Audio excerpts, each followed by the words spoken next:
This is FarmLand. Coming up, Michael Hanley, the CEO of Lakeland Dairies, is here to discuss the merging of Lakeland Dairies and LacPatrick Dairies. Eimear McGuinness, the General Manager of Donegal Co-op Livestock Mart, and Ray Doyle, the Livestock Services Executive at ICOS, will outline their concerns on the rising cost of Mart insurance.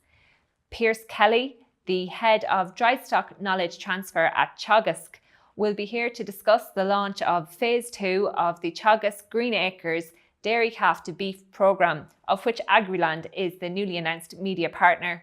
But first, our reporter SYLVESTER PHELAN travelled to Cavan and Monaghan to talk to Lakeland and LacPatrick dairy suppliers on the new deal. Following on from the news last month that Lakeland Dairies and LacPatrick Dairies are to merge into one co-op under the Lakeland banner, FarmLand asked suppliers from both co-ops what their thoughts are on the matter and how they feel about the merger going forward. Thomas Rogers is a Lakeland Dairies supplier from Carnans, County Cavan. He gave his reaction and thoughts on the matter to us. The first talks about the Lakeland was a surprise that Lakeland was going down that route of a merger. But I suppose it was looked scary in the beginning. The war out there was a lot of debt and a lot of borrowings and a very badly run place. But the Region Committee met, the Lakeland Region Committee met, which I'm a member of, and when they went through the whole figures was teased out, it wasn't as bad as the story was. The debt is not that big, and the overall picture with Lakeland's performance and track record over the years, I can see no problems. And I say too as well that there's a few new products in the mix which I think will help Lakeland's basket of products, which should help to balance the price of milk and keep the milk price at a bit leveler than it is. It shouldn't be so volatile. So with that, I'd be hoping there now that, but it will take time. And I suppose there is big savings. If you look at the maps where Lakeland is and LacPatrick's milk platform is, the map, there's bound to be savings made in cartage and rationalisation, which should, at the end of the day, produce more money for the farmer. You'd be hoping that the cost base would be reduced and that it should help the price of milk in the long term. The merger is the way forward, and like the savings, a buyout has to be paid. If you have a merger there, you can what it costs in the buyout. I'd be hoping that the money is saved in the merger will benefit the farmer in the long term. I don't think the merger is going to affect milk price. People will say it will. Like global markets is going to affect milk price, and at the moment there's a lot of product about, and now it's not looking what you call real good for next year with the amount of product that's floating about. And I suppose you'd be hoping that with the merger that the cost base would be reduced, and that maybe some of this get more milk down that value-added chain, and hopefully take that volatile powder, which is the big powder and butter. Milk price is going to be under pressure. Volume is going to be there, unless there's control on volume, and there's environmental things coming in. I suppose, what do you do? The environmental issues there, I suppose, produce more, and everyone's trying to produce more, but more is not having. You know, if you have more volume and less price, like, it's what you want, a better price, and maybe stabilise the volume and get into a value add. The value added route's the way to go. Big is all right, but I think there has to be a margin. Whether you're making 100 cows or 500 cows, if you're having a margin for yourself, it's no good. Thomas said he supports the merger and believes it will bring savings in the long run. Transport is probably one thing.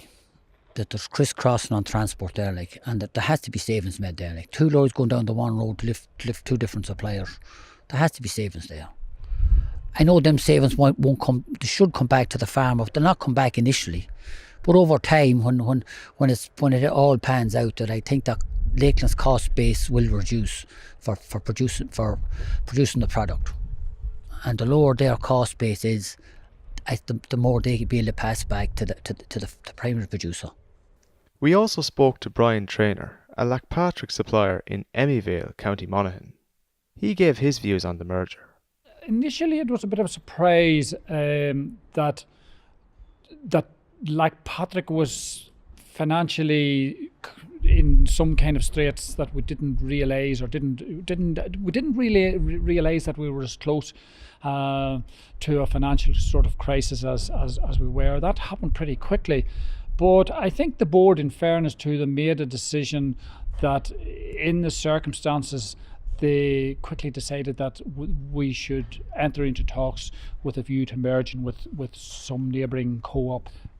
So while it was a bit of a surprise at the very start, I think the right decision was made, and I, on balance, was happy enough to go that way. Of course there's concerns in a merger. I mean, we've come through the process of a merge with Ballyrushean. We thought we were going the right direction, and I do think we were going the right direction, but unfortunately, I suppose we invested too heavily just at the one time, and it became a bridge too far for us. And I suppose the concern would be that something similar could happen again with the new merger. Hopefully not. Lakeland has a fairly strong track record of mergers and getting bigger successfutly, and hopefully that this can happen again, because I do think that LacPatrick is still a good company with a lot to offer to the new merged entity. I suppose the downside of it is that when you become part of a very big company, well then governance and decision making and all of that kind of thing becomes more remote from the individual farmer. Brian noted that during the LacPatrick supplier consultation meetings on the merger, farmers expressed disappointment in how things had gone for the co-op. However, once these feelings had been vented, there was a realisation that the merger was the right thing to do, he said. Asked if he believes the merger will affect his farm and his milk price, Brian was optimistic. Well, I mean, I would hope that it will positively. I don't see any reason why it should negatively if it's a success. I mean, obviously there has been a process of consolidation within the dairy industry in Ireland for going back a number of years, and I think farmers would have even been in favour of a level of consolidation there in order to take out duplication and to bring greater efficiencies to the industry. And at the end of the day, that would translate into better milk prices at farm level. And I would hope that the new merged entity should be able to generate greater efficiencies and so translate a better milk price to the farmer. We're joined by CEO of Lakeland Dairies, Michael Hanley, to talk about the Lakeland-LacPatrick merger. Michael, thank you very much for joining us.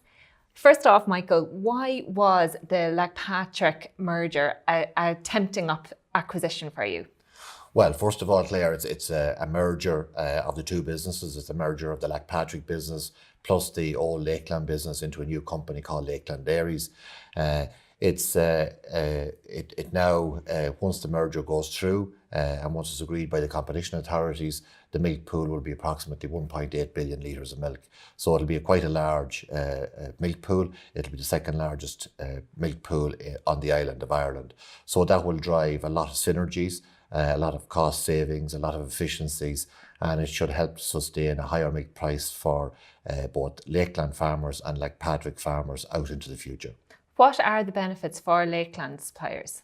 Well, for Lakeland suppliers, they're now part of a much larger milk processing operation, which drives efficiency. Secondly, in facilities on their own. Secondly, in relation to milk collection, there's a lot of overlap between Lakeland suppliers and LacPatrick suppliers, both in Southern Ireland and particularly in Northern Ireland. So there's scope for efficiency and cost savings there. And then from a volume point of view, from a customer point of view, it gives access to customers of a large milk pool and a wide portfolio of dairy products. It gives access to a larger number of markets. Lakeland currently serve over 80 markets across the world, so it expands on that, and it gives more product and product availability and a wider portfolio of products to all the customers of the combined business going forward. And what customers are looking for is they're looking for efficiency, they're looking for sustainability for business, so they're looking for scale in there, and then they're looking for a portfolio of products that they can serve their customers with out into the future. So where do you see the synergies between Lakeland Dairies and LacPatrick Dairies? Well, there's a synergy straight away in meat collection, an overlap in meat collection. There's a synergy in relation to volumes of product going through particular plants. And as you know, the strategy that Lakeland has had over the years has always been to sweat the assets, drive the volumes through, because there are customers out the other side. So there are significant synergies. And then with the wider portfolio of products, there's greater acceptability and attractiveness of the Lakeland business and the new Lakeland business, of the combined business, to a wider portfolio and a wider number of customers across the world. So there's a lot of advantages there for Lakeland milk suppliers and for the customers and for all the stakeholders of the business. Was it a good deal? Look, I think it makes a lot of sense. This should have happened possibly 25, 30 years ago. But better late than never. The combined businesses of the Lakeland and the LacPatrick business gives scale.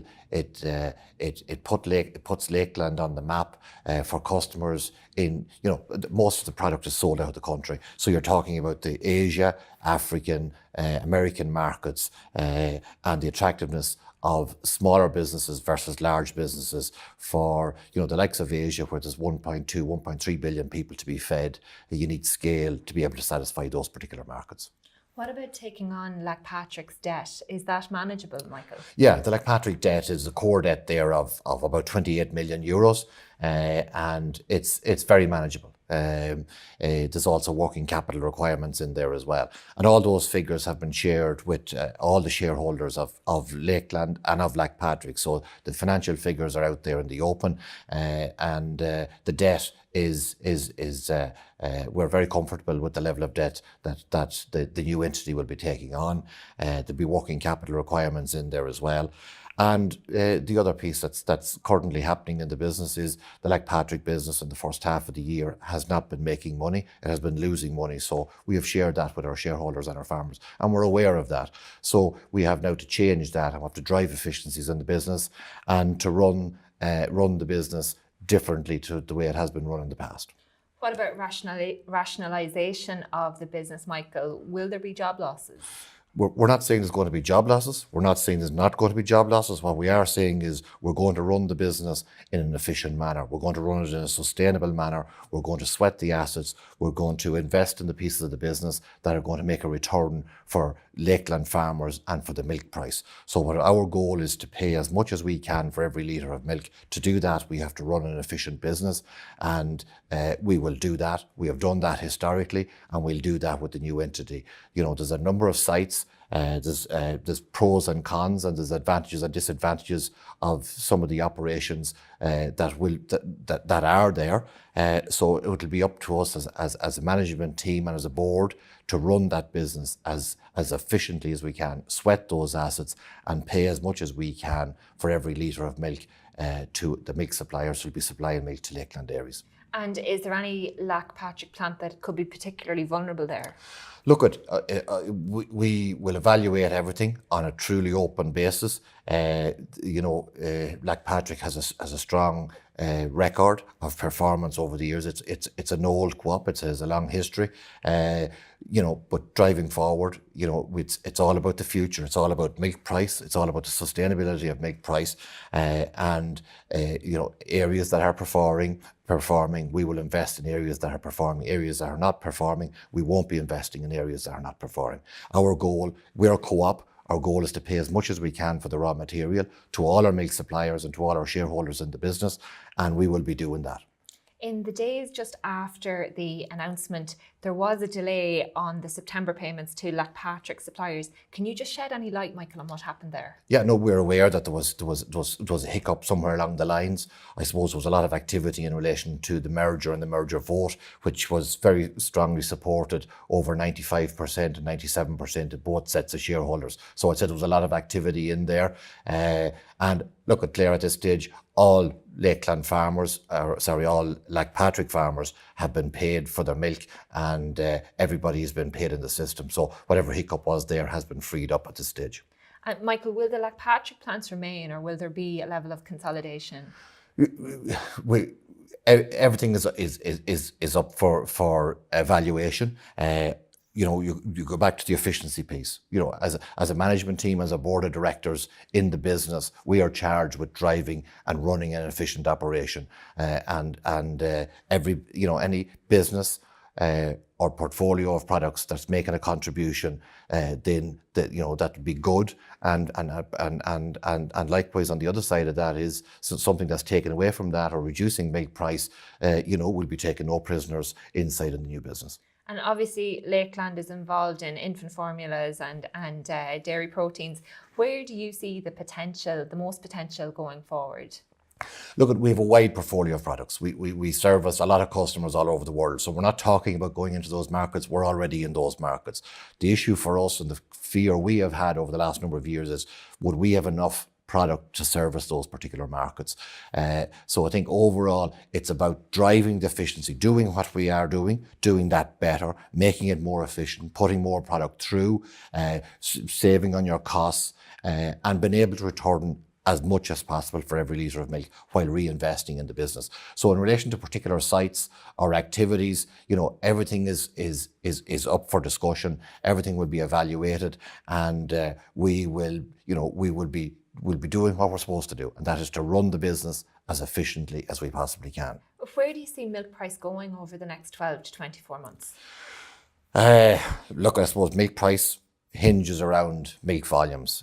So the supply and demand piece, and supply seems to, at this moment in time, particularly for the last 2 to 3 months, has outpaced the demand side.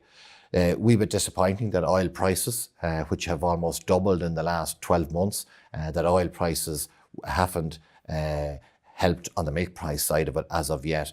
So you're looking at extra milk supply coming on the market. Demand has been subdued, whether it's the American, Chinese issues and trade wars.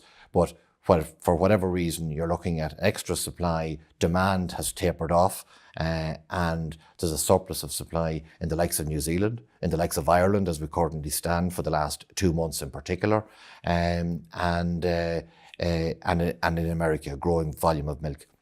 So currently, supply is outpacing demand, and dairy markets are under pressure. Butter prices have fallen from approximately €6,000 back to €4,000, and skim for skim milk powder is still 2 cents a litre under intervention, with 200,000 tonnes of product still in intervention. So there's no shortage of dairy product out there, and the extra supply of milk that's coming on the market at the moment from the various countries is contributing to an oversupply situation.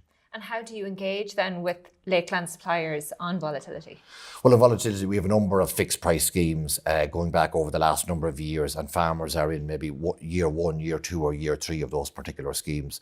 So, we offer fixed price contracts, but you need a willing customer on the other side to lock in to a fixed price for the farmer. So on an ongoing basis, we offer fixed price schemes to farmer. Some of them are attractive, some of them are not attractive. It depends on what circumstances the farmer finds himself in. Is he heavily borrowed? Is he not? Is he starting up as a new entrant, etc.? But it's a voluntary decision by farmers to either lock into a fixed price contract or to not lock in.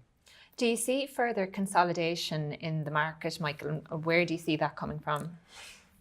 Look, from a Lakeland point of view, we've done more consolidating than most. Historically, 4 or 5 entities now have combined into the Lakeland business, and there'll be ongoing consolidation. But from a Lakeland point of view, our goal now is to consolidate the LacPatrick and the Lakeland business, to drive the efficiencies in there, and to return as much as we can for every litre of milk, and to run that business as efficiently as possible, and to sweat the assets. Our strategy has been to sweat the assets and to get as much out of those assets as possible. And then let's see where the consolidation piece leads us to. And Brexit, just 6 months out from it, some people might say the merger decision was a brave move. Can you outline your logic, Michael, at the timing of it? Yeah, I suppose when we spoke of LacPatrick and the advantages and the synergies, the one big synergy and the one big positive with LacPatrick and the merger of Lakeland is the Brexit issue. It gives us fantastic safety net in relation to and a hedge against whatever comes out of Brexit, because we have a lot of our milk in Northern Ireland, so now we have a lot of facilities in Northern Ireland as well. So regardless how the Brexit pendulum swings, we will be able to handle milk and maximise the equation for our farmers. So from a Brexit point of view, the merger of Lakeland Dairies and LacPatrick, that's one of the tremendous advantages that comes from the merger itself. In relation to Brexit, look at anybody, is it going to be a hard Brexit? Is it going to be a soft Brexit? What's the definition of those? From a Lakeland point of view, we're in reasonable shape. We have facilities in both jurisdictions. We have markets. The UK is one market for us. We have 79 or 80 other markets all over the world. So, with our facilities in Northern Ireland and our facilities in Southern Ireland and our customers in the various markets all over the world, we should be able to maximise the equation to take as much as possible and take advantage of and to reduce the disadvantages of whatever comes out of Brexit. And do you envisage further Lakeland acquisitions in the UK? Look, at the moment, we'll be concentrating on consolidating and taking the efficiencies out of the new merged entity, which is the second largest milk processor on the island of Ireland. So we have, we have work to do there. The LacPatrick business is not making money. It's losing money currently, and there are borrowings, and we're well aware of those, and we've shared those with our farmers. So the goal is to turn, the losses back into profits, to drive the efficiencies, to return a strong milk price to farmers, consolidate the business, and to continue to grow the Lakeland business going forward. Is there a difference, Michael, between northern suppliers and southern suppliers for Lakeland? And would you be concerned about losing any suppliers in the process? No, well, they're all great suppliers. We love milk suppliers, regardless whether they're from Northern Ireland or from Southern Ireland. Historically, there is a risk we could lose suppliers. Look, if you don't perform in your business, why should farmers supply you their milk? So there's always the risk of losing milk suppliers. But from a Lakeland perspective, our track record is of losing very few milk suppliers. We've consolidated the Féin Valley business into Lakeland, and we lost 3 or 4 suppliers out of 240. So our track record is of gaining milk suppliers. We've added on new entrants. Approximately 200 new entrants have come into our business in the last 4 to 5 years. So all the time, if you perform, you won't lose milk suppliers, and it's up to us to perform. And if we don't perform and we don't pay a sustainable milk price and be competitive and run the business efficiently, then we don't deserve to have any suppliers. Michael, and right now the merger hasn't been approved just yet. Can you just outline the next steps? Well, the next steps is competition authorities both north and south from Southern Ireland and then Northern Ireland / UK. So those applications have been made, and the competition authorities will rule on those over the next 2 to 3 months.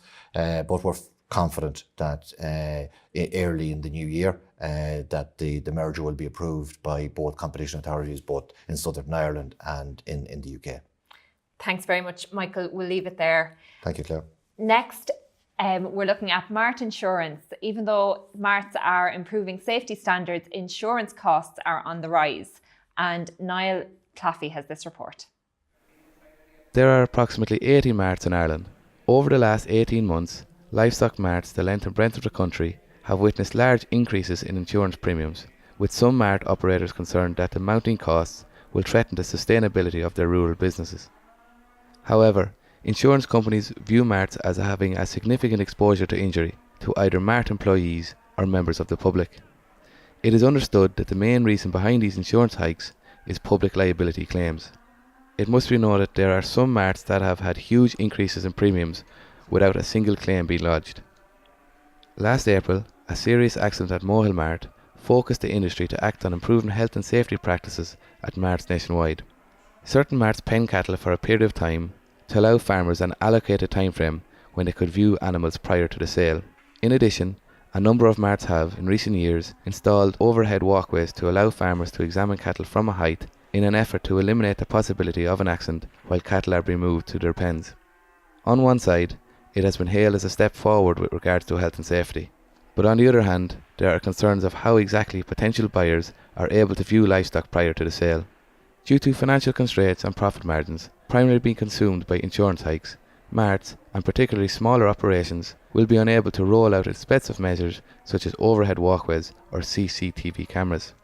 The restriction of farmers' access to certain mart areas in the interest of health and safety is something that insurance companies have been seeking in recent years, yet premiums have still gone up. Insurance hikes are one of the biggest challenges facing marts around the country, and some marts are at risk of closure. If these premium hikes continue, how can some marts that are struggling to break even stay operational?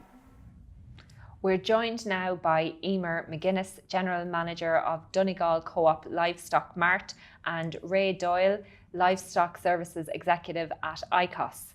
Thank you both very much for joining us. Eimear, on the Mart insurance side, you recently carried out some research over a 3-year period between 2015 and 2018 on about 10 marts to analyse where their insurance costs are at. What findings did you come across? There was an increase from ranging from about 46% up to 255%. Now, we thought initially that was down to claims over the last 5 years. But the more we looked into it, marts were contacting us that had increases that had no claims. So I suppose that led us to the Public Finance Committee, and we wanted to see, and marts can't afford it. It's just skyrocketing. It's like, I know with our own insurance, we moved from 7,000 and we're now at, I think it's 13,000, 12 or 13,000. There's other marts have moved from 7,000. Everybody would have been around that range. I know when we have smaller marts, probably in Donegal and some of the bigger marts down the country. But we all would have moved from that, and some of them have gone up to 22,000. Another mart was telling me he was 14, now he's asked for 28,000. He has no claims history. So it's just marts can't afford it, and there's so much more coming on marts at the minute. So how you have to, all sorts of courses, health and safety. Marts are 50 years old, so we're all the time trying to do work and keep the mart right and safe for people as they're going in every day. So we can't afford this added cost. And I think another thing that kind of would have, we kind of seen as well when we were looking at it, the insurance companies have a tendency to settle claims because it's more cost effective. And while we understand that, at the end of the day, the marts are going to pay for that. So that, I suppose, was my findings initially. And what I had asked from the Public Finance Committee and why we were brought before it, and FBD was brought in, that would be the main insurance company for the marts. Why are these costs? We'd like to see why they're increasing. They claim it's because of claims and they're making no money from them. Well, that's fine, but why can't we see this information? The Public Finance Committee did ask them to give this information into them. And to this day, I was speaking to Pearse Kelly last week, just before we came up here, and they have not done so. Ray, can I bring you in there? Eimear has touched on a few possible reasons for the increase in insurance costs. What do you see as the main reason behind the drastic hikes? Well, it's just been outlined there. The costs of insurance are simply being passed on to the marts because of the cost of claims. So you have numerous issues and parameters that's leading into this. The cost of claims in Ireland are seriously out of kilter with the rest of Europe, and most definitely across the water with England. For example, a typical maybe injury in marts is maybe a broken leg or a broken arm. A broken leg in England will yield probably about 6,000 sterling to maybe somebody who has had that accident. In Ireland here, it's indefinite. That same injury could cost 4 or 5 times that.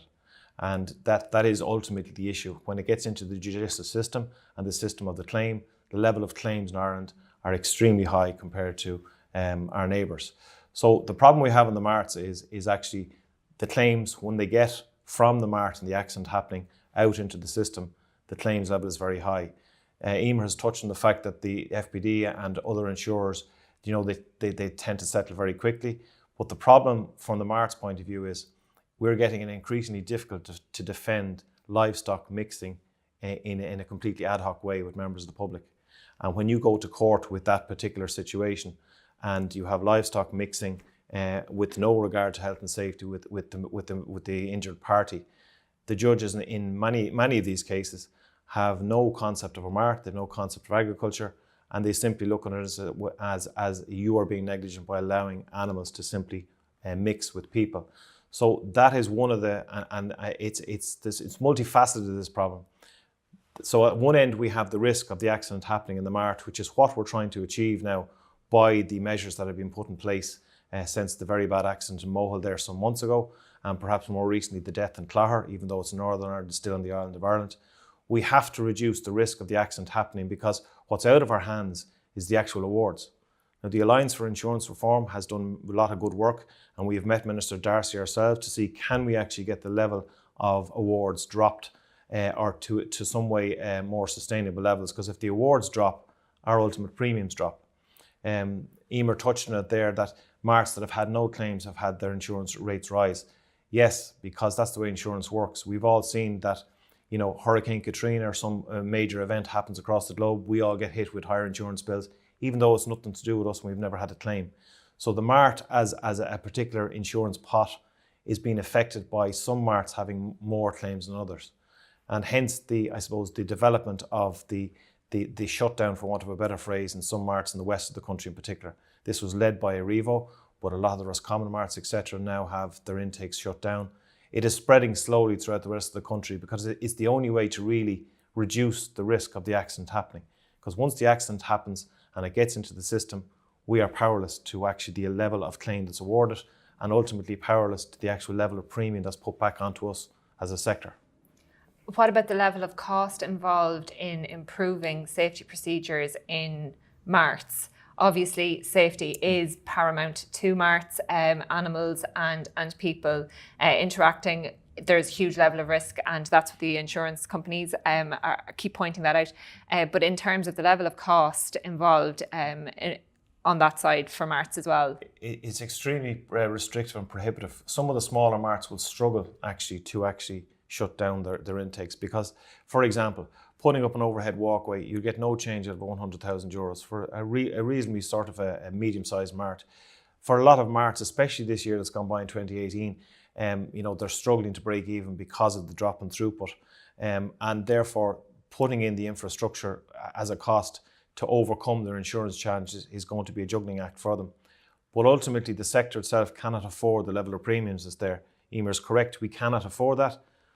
But the only way we're going to actually minimise that or to afford it is to actually put in capital investment or investment with people. Because again, reducing the interaction of people and livestock is the ultimate core of this solution for us. That doesn't necessarily mean we have to spend hundreds of thousands in infrastructure. It could mean we may have to bring on more staff to actually reduce the challenge of the public with the livestock. So there's lots of small solutions that can be enacted. They all cost money. And a sector that's struggling to make money, reasonable profits, it's always going to be a challenge. But I would contend we can't afford to not do something. We can't afford to not live up to our health and safety responsibilities for the members of the public and the people that we employ. So it's going to be, a difficult situation for some marts, especially the smaller ones that are struggling to make money over the next few years. But we're seeing a difference in the country as well. In the north and the west of the country, we have predominantly suckler animals coming into the marts. They are much more unpredictable. And the level of investment required in those marts is going to be higher than in the south and east, where you have dairy bred stock. They don't tend to be as unpredictable. They're easier to manage. Their level of claims actually is much lower than the marts in the west. And maybe Eimear's survey bears that out.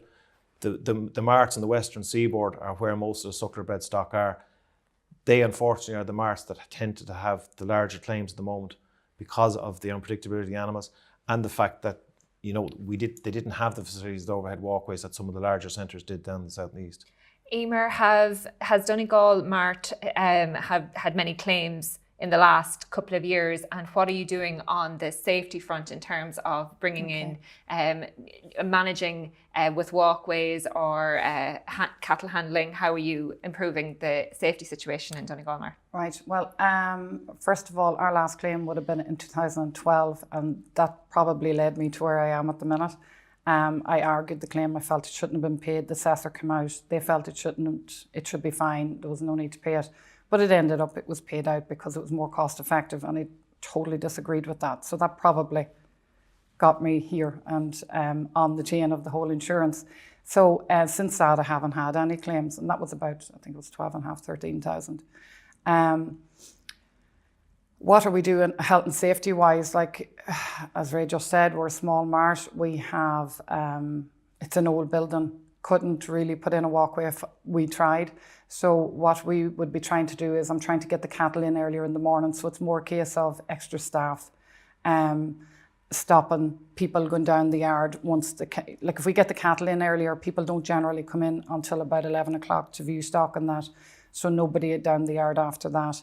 Now, we have made a start on it there in August time, and we're trying to implement it slowly. It's a work in progress because, you know, trying to get people to change.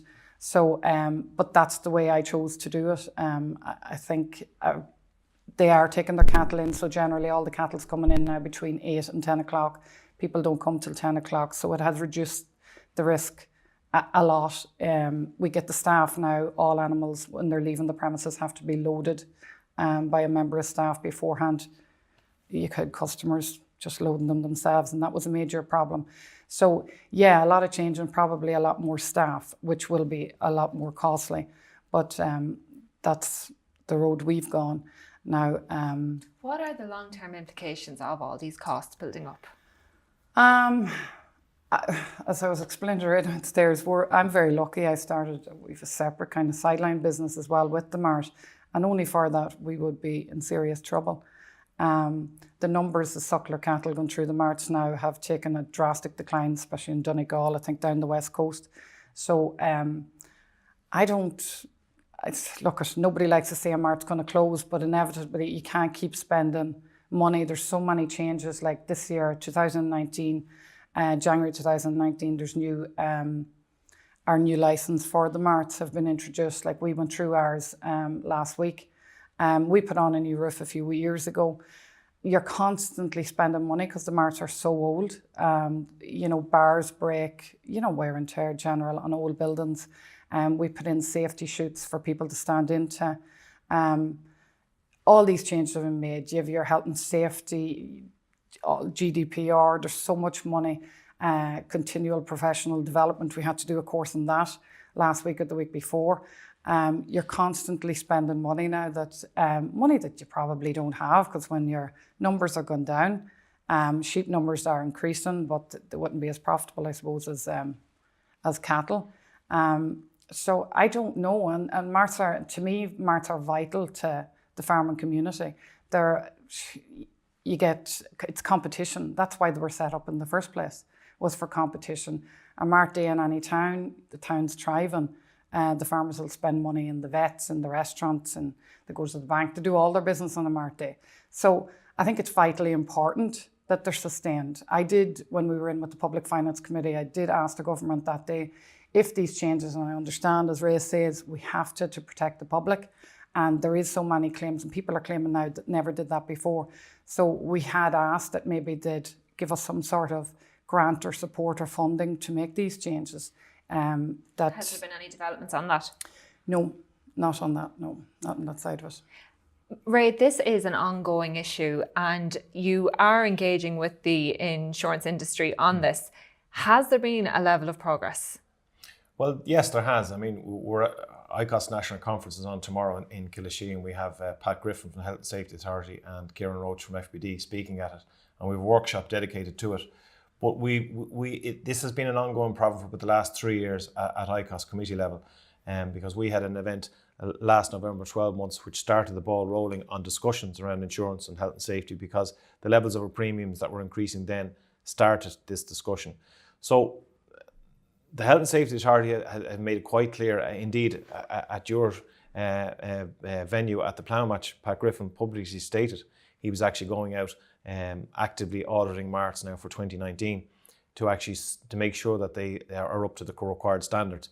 And we have now a code of practice put in, and additionally to his guidance on marts and lairages for the supervision of loading and unloading, mart staff being clearly identified, prohibition signage being enacted on that if people are told they shouldn't be down the pins, that it's actually enforced. So there's lots of extras now coming, as Eimear has indicated there, in 2019 as well. As regards the insurance industry, of course we've interacted with them. FBD is a long-standing insurer of most marts in the country, and they have, a 60-year record there with marts and with farmers in particular. So we have interacted with them. What can we do to reduce our premiums? And the only way we can do that is to reduce our claims. As a sector, an individual mart that have had clean records are still being hit with the marts that are having the problems. So therefore, as a sector, we have to change and move and change our way of business. We're 60 years in business ourselves, livestock marts. Eimear's rightly pointed out that they're a vital contribution to every county town in the country. But we can't abdicate our responsibilities on insurance and health and safety. And we now have to change as a sector. 14 marts across the West have changed and have enacted a measure of lockdown and pins and lairages that wasn't there before. And I would think that is going to spread slowly across the rest of the country over the next few years as being the change that's required to reduce the health and safety issues, reduce the premiums, and hopefully make some mart centres more viable in the future. Well, we do have a statement from FBD as well, and a spokesperson for FBD said that they strive to keep premiums as low as possible, and when marts pay the insurance premium, FBD takes the risk. Despite the fact that marts are loss-making in that the cost of claims exceeds the premium they take in, FBD continues to insure them. They said the core principle of insurance is that premiums of the many pay for the claims of the few, and this is the principle which FBD stands by in relation to marts. And they said they are striving to bring premiums down while working with ICOS and marts to make sure that safe practices are adhered to. And they said the claims environment in Ireland at the moment is very challenging, and everyone is in agreement on that. Thank you both very much for joining us today. Next up, Teagasc, the Teagasc Green Acres Dairy Calf to Beef programme was launched in Teagasc Grange today, and NIALL CLAFFEY has this report.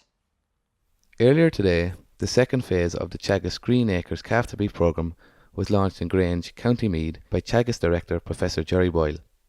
The second phase of the programme will demonstrate profitable dairy calf to beef systems on a whole farm basis through a network of 12 to 14 demonstration farms. This is a really critically important programme for the simple reason that the income levels on beef farms are not satisfactory. I mean, the situation is that the dairy income is roughly three times, in fact, last year, the beef income. So what this programme is all about is driving on productivity on farms to increase farmers' income. Now, in the last phase, or the first phase of the calf to beef programme, we saw really good performance income-wise on the participating farms. So we'd expect, on average, the participating farms in the new round will do as well. Like last time, over the 3 years of the programme, they generated an additional €500 per hectare of gross margin, and actually about the same in net margin, which is surprising, but it's simply because they were starting out from such a low base in terms of net margin. Now that's on top of then their single farm payment, and that's critical. You're not eating into the single farm payment. So for the participating farms, we expect them to generate significant increases in their income. Ireland has been chosen as the media partner for the second phase of the programme. This is the first digital-only media partnership ever undertaken by Teagasc. What's really important about this programme this time round, and with the help of AgriLand in particular, we're going to be disseminating this to a wider group of farmers. In the first instance, farmers that are involved with Teagasc as clients will work with all of those participating farms. There are 12 farms up and down the country that are going to be participating, but each of those will host 4 times a year 30 more farmers. So we're going to get the messages out in a very intimate way to about 400 farmers straight off. But then the key will be the wider dissemination of the results through the videos, through the newsletters, through the technical sheets and everything that we'll be producing in a digital format that farmers can pick up on their mobile phones. That's where we hope to have the wider impact. The Green Acres Calf to Beef programme is supported by 6 industry partners who are funding the programme.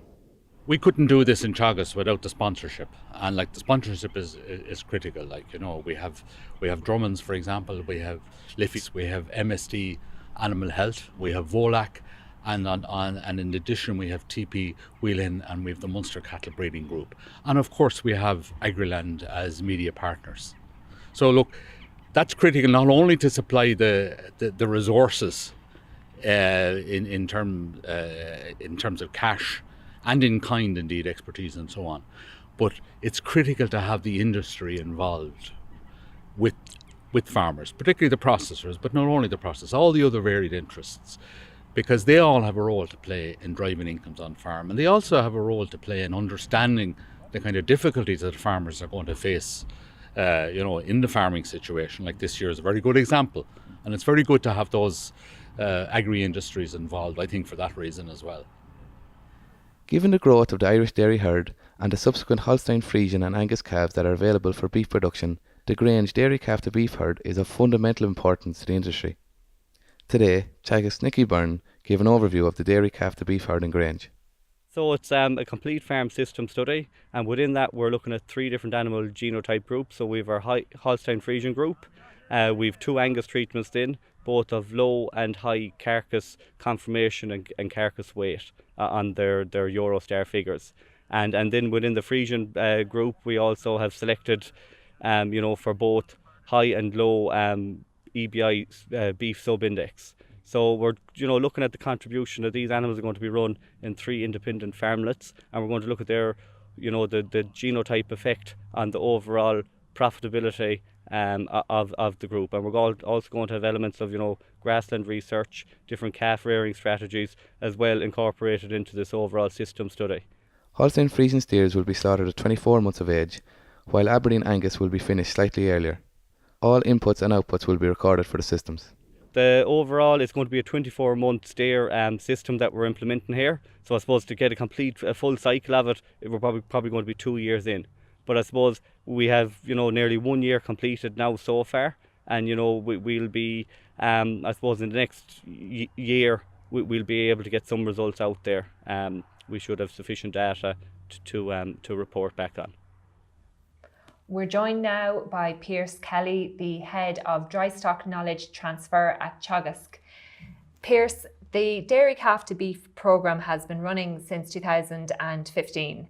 What is the purpose of the programme? Okay, so the purpose of the programme, Claire, is that everyone knows we have an expanding dairy herd since quotas have gone. That herd is heading for, at this stage, we're told, somewhere in the region of 1.5, 1.6 million dairy cows. So as that herd expands and probably gets to the level where it's going to probably be at, there's more and more of those dairy cows being bred to beef bulls, and there's also some dairy male calves, obviously a significant number of them coming from it. So we're heading for really, in the next couple of years, that you're probably looking at in excess of 1 million calves coming from the dairy herd are going to be heading into beef systems. They'll either, a certain small proportion of them will be live exported, but the vast majority are going to be kept on Irish beef farms. So Irish beef farmers are going to be buying these calves. They're going to want to know what are the best systems, what are the most profitable systems, what are the key things they need to achieve to make them profitable. So really that's the purpose of this programme, is to show, as we did in phase 1, what are the key things that make these systems profitable and what are the kind of pitfalls to avoid. So phase 1 ran over the last 3 years. How did it go? Yeah, it went really well. Gordon Peppard was the dedicated programme advisor on phase 1 programme. Gordon had 10 demonstration farms. They were spread really throughout the country, and they really showed massive improvements in terms of their systems on their farms.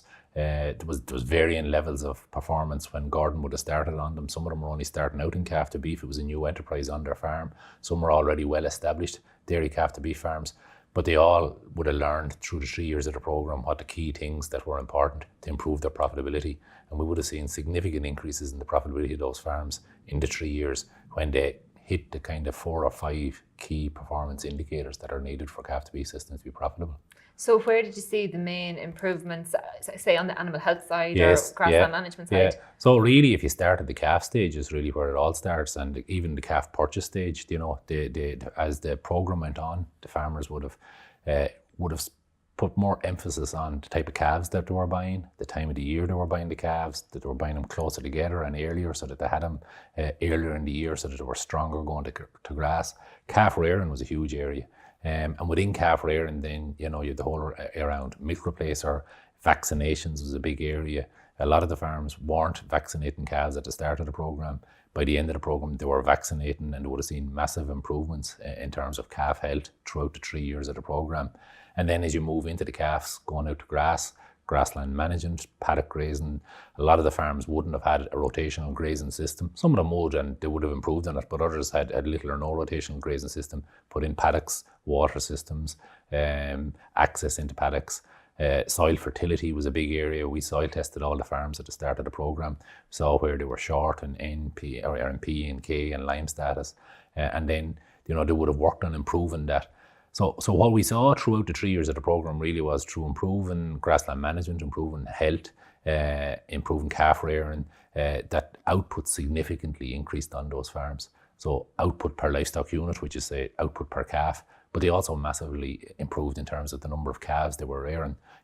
Some of them would have gone from rearing maybe 50, 60 calves to well in excess of 100 calves, and had the grass to do that and had the silage to do that.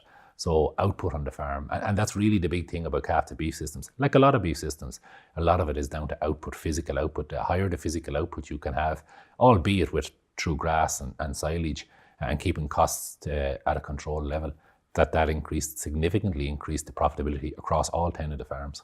And was there financial targets for phase 1, and did the demonstration farms hit those targets? There was. So we set out at the start of the programme where we said, listen, we did profit monitors in 2014 in those farms, and they came in at basically a break-even net margin, which is not uncommon, as we know, on beef farms, that when you don't include direct payments, a lot of farms are breaking even, and the profit is in the single farm payment. So I think they were coming in at something like minus €40 per hectare under the systems that they had under their farms in 2014. We set a target of €500 net margin per hectare, not including any direct payments. And the average of the 10 farms by 2017 was €475 per hectare, which is a significant amount, because the average farm size actually there was 66 hectares. So when you multiply 66 by 475, it's coming in €34,000 net margin, where they were making a net margin of break even, zero. Now within that 10, some of them would have been coming from maybe -2, -3, -400 net margin, and they came up to they didn't all get to 500, but there was others who got up to €800-900 net margin per hectare within that programme. Some very impressive results there. And what have you learned from phase 1 of the programme, Pearse, and what do you hope to make improvements on then in phase 2? So I suppose what we learned from phase 1 is that, when you work with farmers like this, and you work on improving soil fertility, calf rearing, calf health, overall health, grassland management, paddock grazing, and you increase output, there is profit in these systems, so long as you're not paying too much for calves. And that was another thing too. There's a price that needs to be paid for calves, because the beef price at the end of the day the calf price has to be reflective of what the ultimate beef price is. So we would have worked on them on that as well. So it's not that you can just pay any price for calves, but what we found was that if you do that, when things are done well, there is profit per hectare to be made in calf to beef systems, as there is in all beef systems, to be fair. But it's to show that within the calf beef systems there is. What we want to learn, what we learned from that in terms of what we're going to do, the difference between phase 1 and phase 2 is we had Gordon peppered, as I was saying, in the first programme. Gordon worked with 10 farms. We actually, because of the success of the first programme, we're now moving into a second programme where we've 6 sponsors of the programme, and dissemination of information is the big thing. Disseminating the information we're learning from these farms out to a lot more farms is our big objective with phase 2. And we're happy to help out. And AgriLand is a big part of that, and the whole digital media side is a big part of that, in terms of getting the message out through videos, through web pages, through your own portal, and that's a big part of it. And using again the sponsors of the programme. And just to say who the sponsors may be of the programme, we've Volac, MSD Animal Health, TP Whelan, Drummond's, Munster AI, and the sixth one is Liffey Mills. So that's the 6. So, and through their involvement with the industry as well, we're going to work with the technical people within those industries too, to get the information out as well, out onto farms. So a big part of phase 2 will be about disseminating information out onto farms from these farms. We did a good bit of that in phase 1 through farm walks and through media articles, but phase 2 we're going to really ramp that up. And in terms of phase 2, do you have you identified the farms that will be involved and how many farmers? Yeah, so we're looking for 12 to 14 farmers this time, slightly increasing it on it. But no, we're actually in the process at the moment. So there's an opportunity for people now who want to become a demonstration farm for the new calf to beef program, the new Green Acres program, to become a demonstration farm. We're in the next couple of weeks, we're identifying those farms. We're visiting farms at the moment of people who would be interested in joining the program. The Green Acres team are visiting them, and we're going to make a decision in the next couple of weeks who the new 12 to 14 farms are. And how can people get in touch? Yeah, really, probably the simplest way, Claire, to get in touch is to contact our local Teagasc advisor. They're well aware of what the programme is. They're keen to get people within their area that might be a demonstration farm, because it's good for an area to have a demonstration farm for people to visit and that. So talk to our local Teagasc advisor. By 2021, what do you hope to achieve? Yeah, so again, what we'll be hoping to achieve with these is probably the same really net margin again, that these farms will be up €400 or €500 net margin per hectare, higher if we can, that we'll have a lot more information got on these farms, that we'll have a lot more information available to the wider farming public in terms of what's happening on these farms, through yourselves, through farm walks as well, through technical notes, through fact sheets and that, and just a lot more awareness of what are the key things on dairy calf to beef farms that need to be got right if they're to be profitable, because really, and to what are the areas, just as important is the pitfalls to avoid as well, what those key areas are. We'll leave it there, Pearse. Thank you very much for joining us, and there will be lots more coverage on the programme over the coming months and years. And thanks very much to all our guests for joining us this week, and to our sponsors, HomeLand. If you want to get in touch with the FarmLand or AgriLand teams, you can call or email us or reach out to us on social media. Thank you for watching, and we'll see you next week.